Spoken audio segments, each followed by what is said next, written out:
हमारे कर्म 3 प्रकार के हैं। क्रियामान कर्म, प्रारब्ध कर्म और संचित कर्म। क्रियामान कर्म वे हैं जो हम अब कर रहे हैं और जिनका फल हमें भविष्य में भुगतना पड़ेगा। और प्रारब्ध कर्म वे हैं जो कर्म हम पिछले किसी जन्म में कर चुके हैं और वे हमारे इस जन्म का भाग्य या प्रारब्ध बन गए हैं, हमारी तकदीर बन गए हैं। और संचित कर्म यानी कर्मों का भंडार, जैसे हर जन्म में हमारे जो पिछले जन्म के सारे कर्मों का भुगतान हमको करना होता है, लेकिन हम पिछले जन्म के सब कर्मों का भुगतान नहीं कर पाते। तो इस तरह अनेक युगों में हमने बहुत सारे जन्मों के बचे हुए कर्मों का एक अच्छा खासा भंडार जमा कर लिया है। इसे ही संचित कर्म कहते हैं। इस तरह हर जन्म में हम अपने पिछले जन्म के किए हुए सब कर्मों का फल भोग नहीं पाते और पिछले जन्मों के इन अनभोगे कर्मों के भारी भंडार को ही संचित कर्म कहा जाता है। इसको एक उदाहरण से समझा जा सकता है। जैसे किसान खेत में बीज बोता है, तो जब फसल उसकी तैयार होती है और वो फसल काटता है, तो वो उस फसल का आधा हिस्सा साल भर में तो इस्तेमाल करता है और बाकी आधा अपने भंडार में रख लेता है। और फिर जब अगली बार उसके बीज बोने का वक्त आता है, तो वो अपने भंडार में से बीज निकाल कर बोता है और फिर नई फसल काट कर लाता है। और इस बार भी वह फसल सारी इस्तेमाल नहीं कर सकता और फिर उसके पास जो बचा हुआ अनाज होता है भंडार में फिर जमा कर लेता है, जिसे वो भविष्य में इस्तेमाल करता है।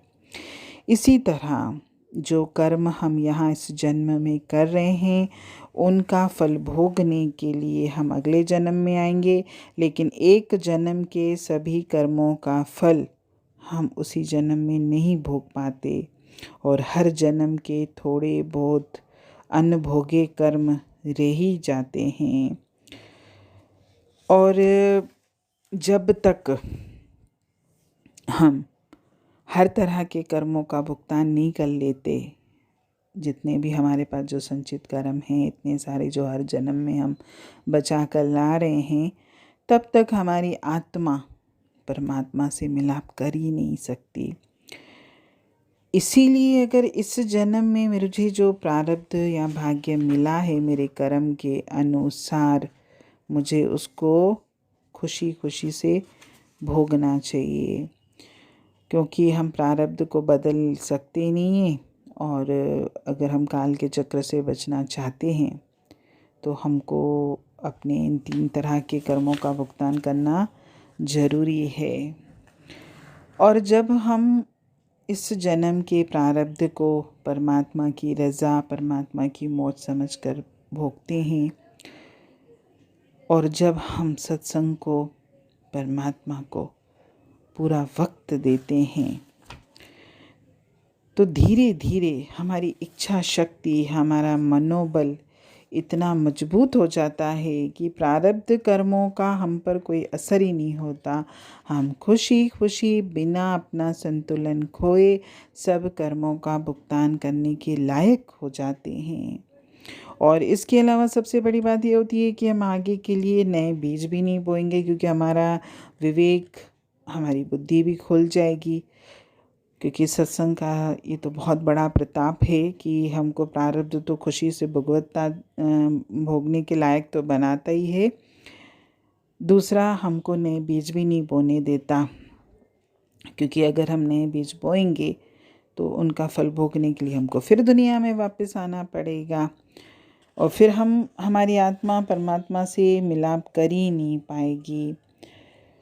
ज़िंदगी के उतार चढ़ाव, दुख सुख, किसी भी चीज़ का मुझ पर असर नहीं होता, क्योंकि मैंने मन में ये ठान लिया है कि जो कुछ भी आज मेरा प्रारब्ध है, जो कुछ भी इस जन्म में मुझे मिला है, ये मेरे ही कर्मों का फल है। और अभी मैं शांति और धीरज के साथ अपने जीवन को जीऊँ। और जब मैं सत्संग वाणियों से जुड़ता हूँ, मैं परमात्मा से जुड़ता हूँ, तो मैं इस काबिल भी बन जाता हूँ कि मैं अपना ये जो कर्म का खाता मैं लेके आया हूँ प्रारब्ध रूप में, इसको मैं अच्छे से इसका भुगतान करूँ। जब हम सत्संग वाणी सुनते हैं, जब हम सत्संग में बैठते हैं, जब हम भजन सिमरन करते हैं, हमारा मन निर्मल हो जाता है और हमारी आत्मा जो है मन के पंजे से आज़ाद हो जाती है और हमारा जो संचित कर्मों का भंडार है वो बेअसर हो जाता है और वो हमको वापस संसार में खींच भी नहीं सकता।